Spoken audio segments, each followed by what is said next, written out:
السلام عليكم ورحمة الله وبركاته.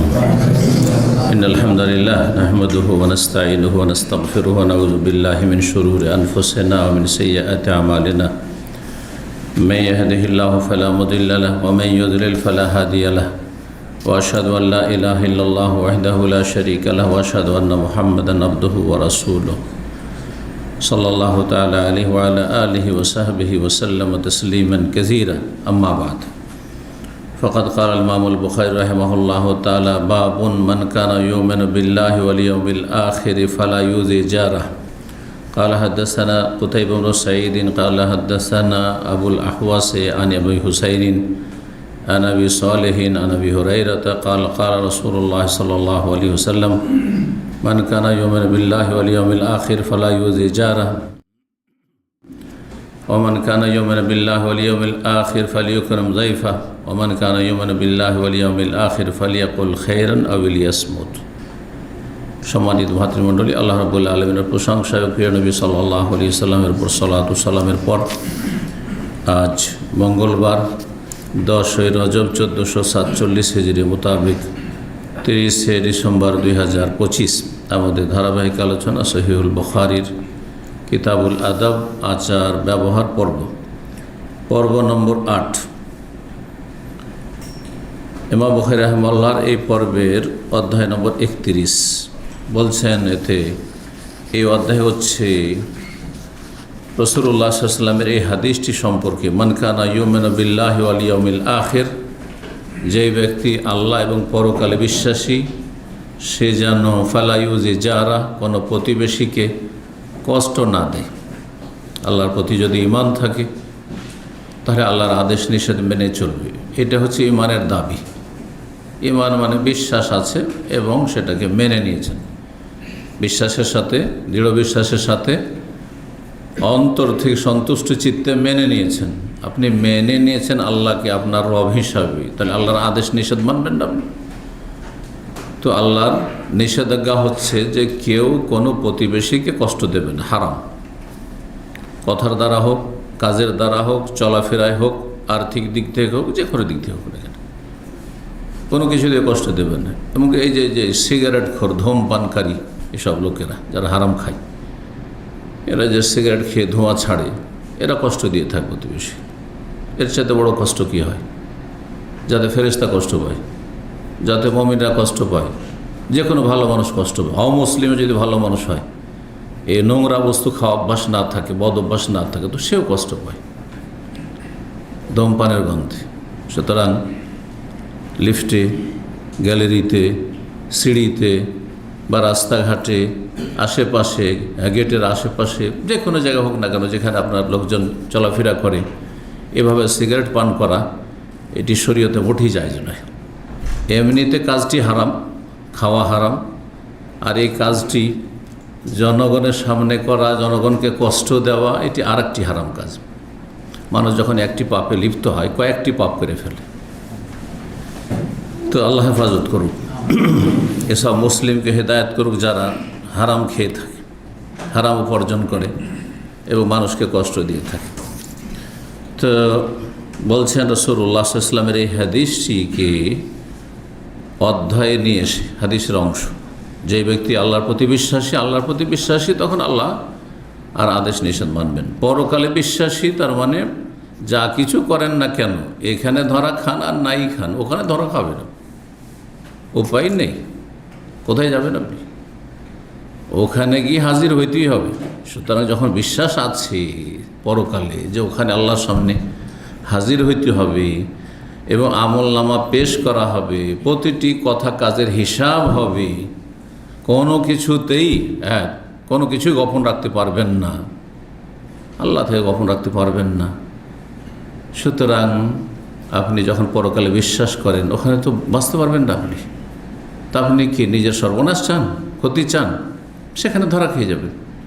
যদি কষ্ট দেন, যদি প্রতিবেশী অভিযোগ নাও করে, তো আল্লাহর সামনে আমলনামা তো হাজির রয়েছে, আপনার হাতে হাজির রয়েছে। ওয়াজাদু মা আমিলু হাযিরা, সূরা কাহফ আল্লাহ বলছেন, প্রতিটি মানুষ যা কিছু আমল করেছে, নেকি অথবা গুনাহ, যা পাপ করেছে, যা ভালো কাজ করেছে, সেখানে হাজির পাবে চোখের সামনে। আমল নিজের আমল নিজেই দেখবেন। জি,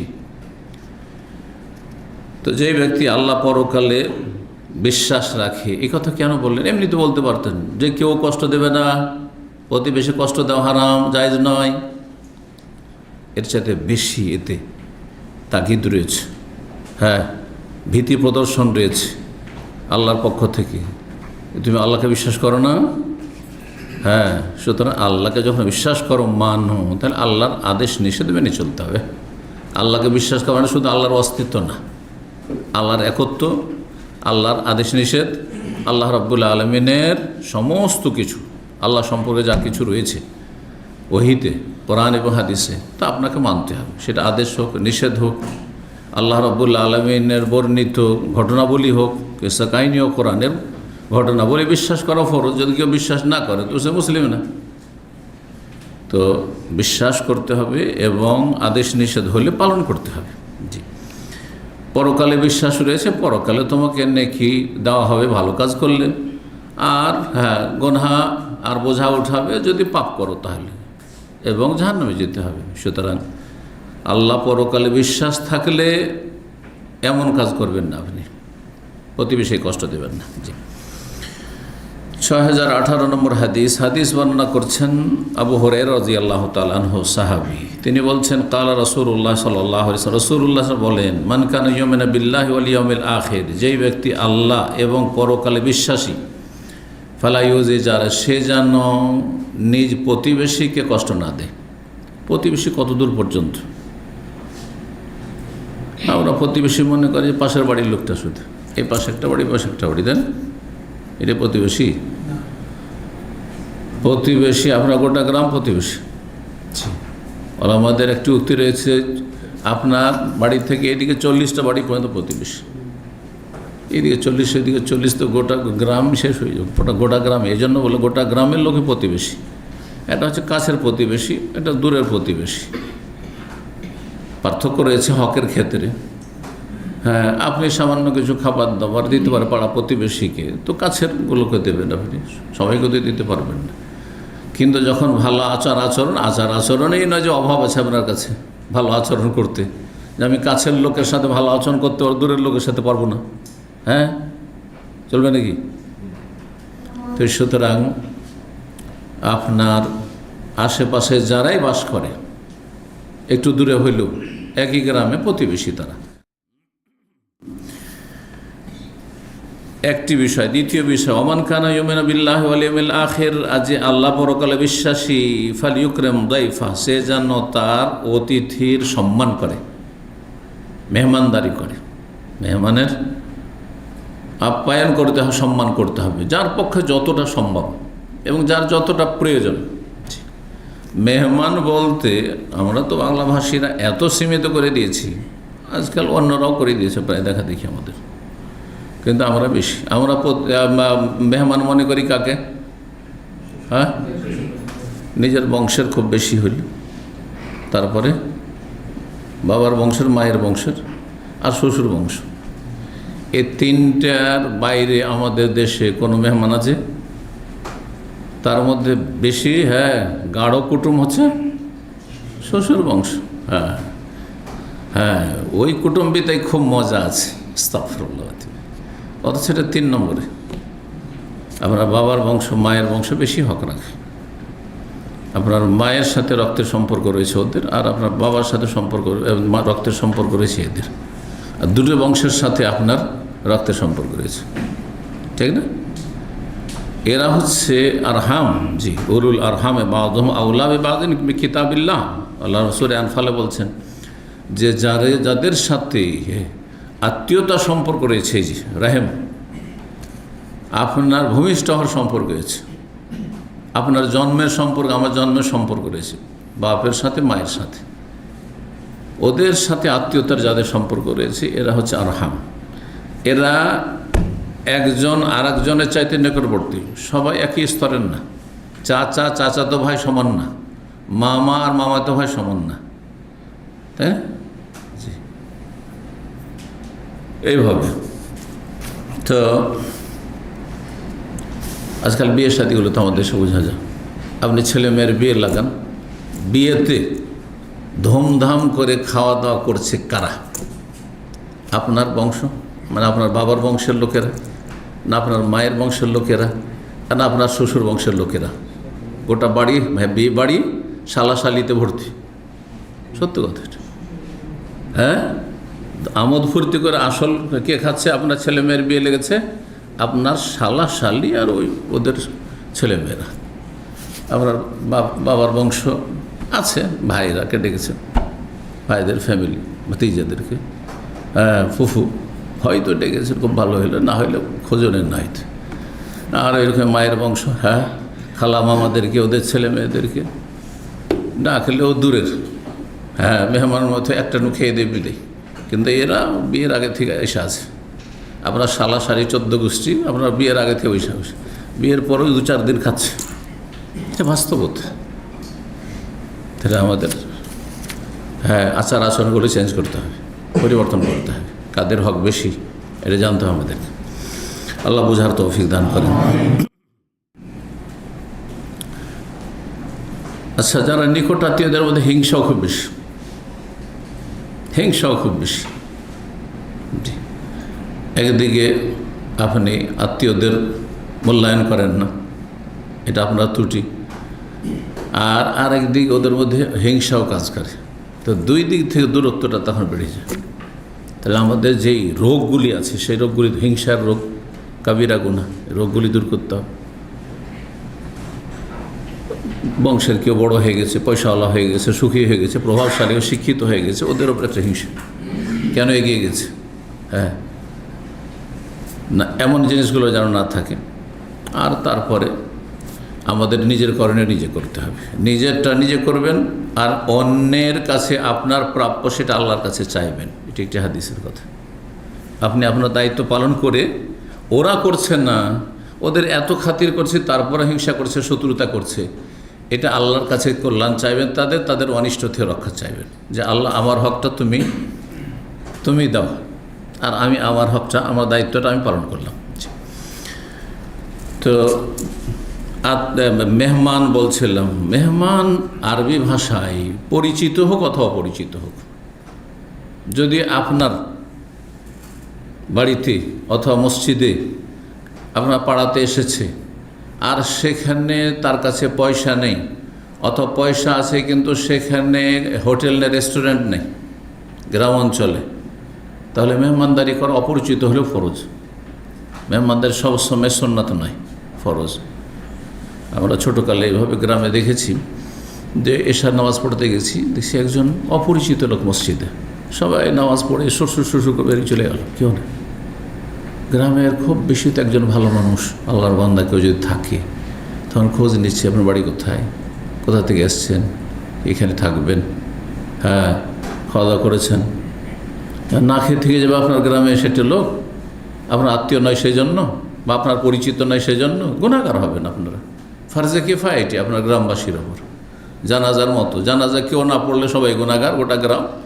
আর কিছু লোক পড়ে নিলেই সবার পক্ষ থেকে আদায়। ওই রকমই একজন যদি খাওয়াইয়া দেয় ওই মেহমানকে, তাহলে সবার পক্ষ থেকে আদায় হয়ে গেল ফরজ। আর না হলে গোটা গ্রামবাসী গুনাহগার, যে একটা লোক আপনাদের গ্রামে এসে মসজিদে পড়ে থেকেছে, অথচ খেতে পায়নি, অনাহারে থেকেছে, ফরজ। তো আরবরা কিন্তু মেহমান মানে সঠিকটা বুঝতো, পরিচিত হোক আর না হোক, এসেছে আগন্তুক একজন মানুষ, অচেনা মানুষ, তার খাওয়া দাওয়ার ব্যবস্থা নেই, সুতরাং তাকে খেতে দিতে হবে।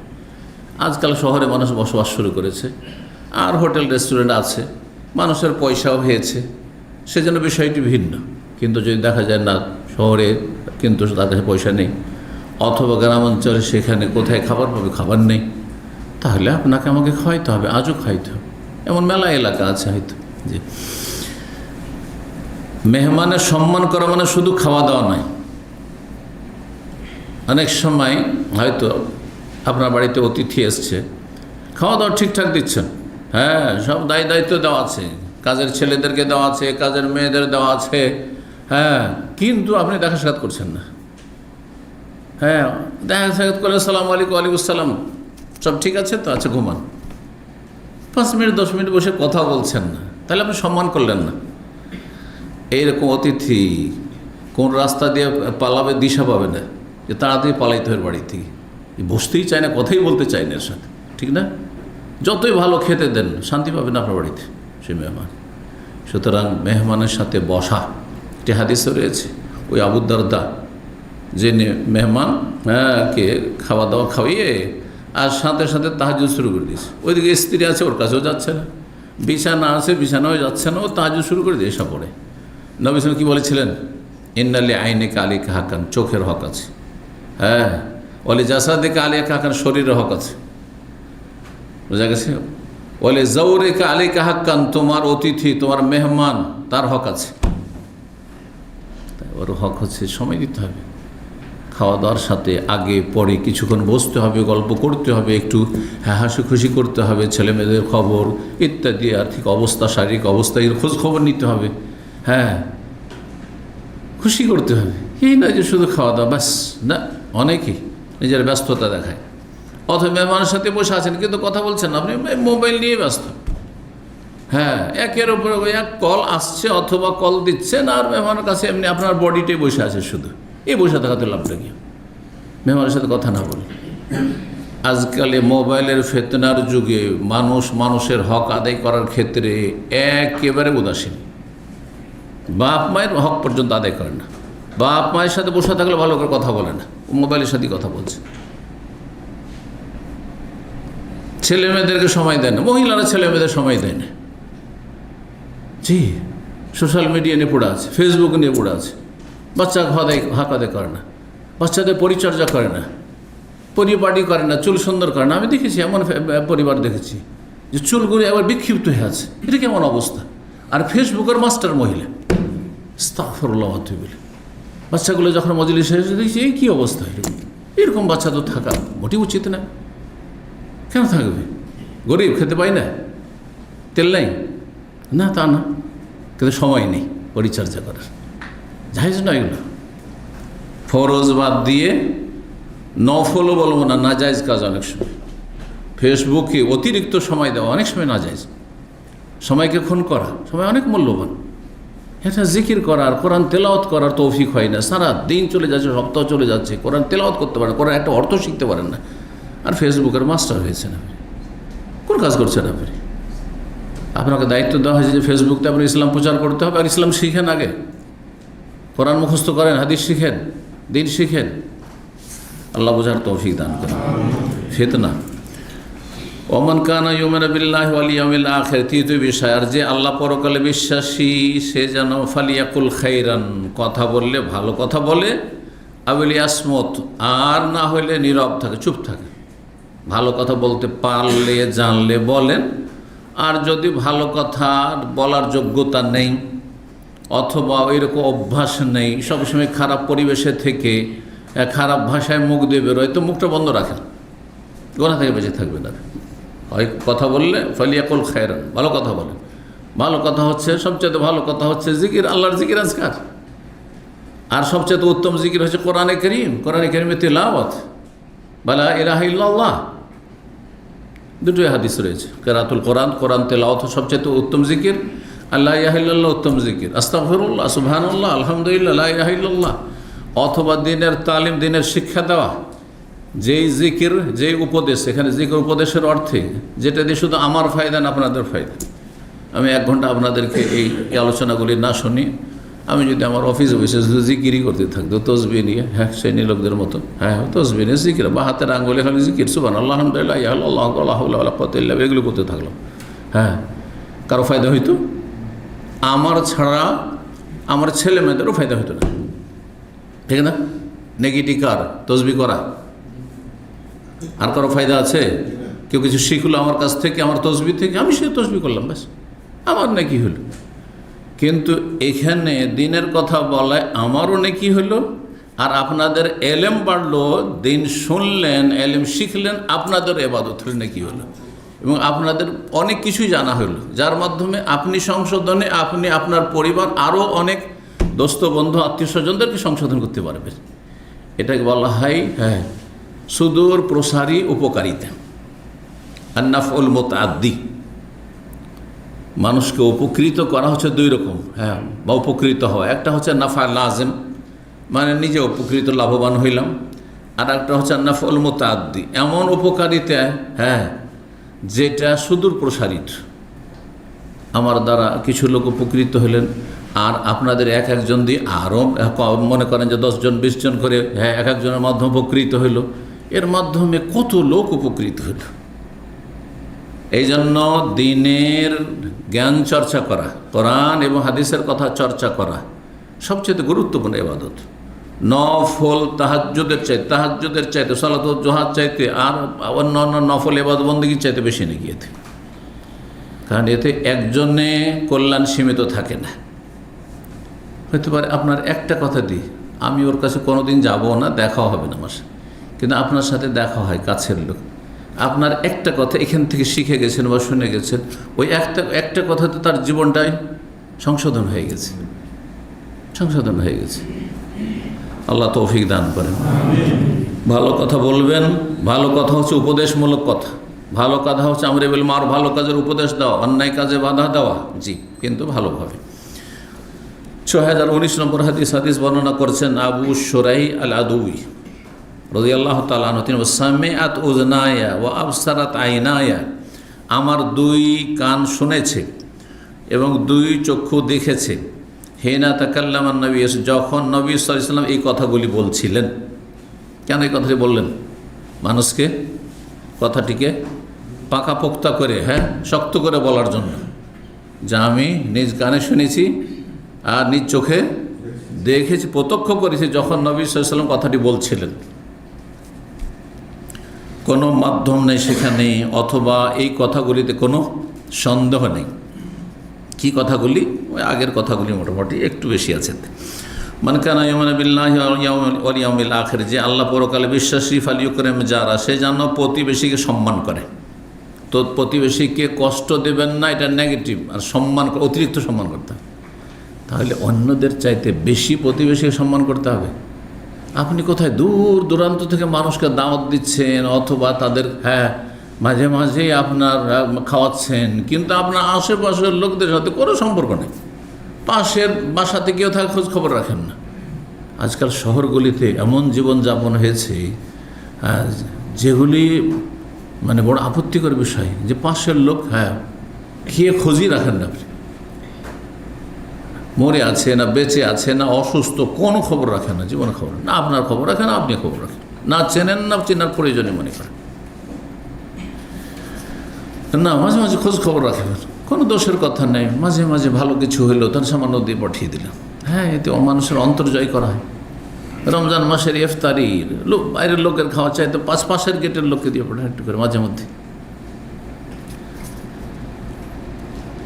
ফালিয়ুকরিম জারা, যেন প্রতিবেশী সম্মান করে। ওমান কানা ইউমিনু বিল্লাহি ওয়াল ইয়াউমিল আখির, যে আল্লাহ পরকালে বিশ্বাসী, ফালিয়ুকরিম যায়ফা, সে যেন অতিথির মেহমানের সম্মান করে। জায়েজাতাহু, উত্তমভাবে, গুরুত্ব সহকারে, মানে একটু ভালো খাবার দাবার দিয়ে, আপনি মেহমানের কি করবেন? আপ্যায়ন করবেন বা সম্মান করবেন। সাহাবীরা জিজ্ঞাসা করলেন, ওমা জায়েজাতুহু ইয়া রাসূলুল্লাহ, হে আল্লাহ রসুল, মেহমান অতিথির সুন্দরভাবে জায়েজা মানে আজকাল জায়েজা শব্দের ব্যবহার করছে পুরস্কারের ক্ষেত্রে। আরবিতে জায়েজা কাকে বলছে? পুরস্কার।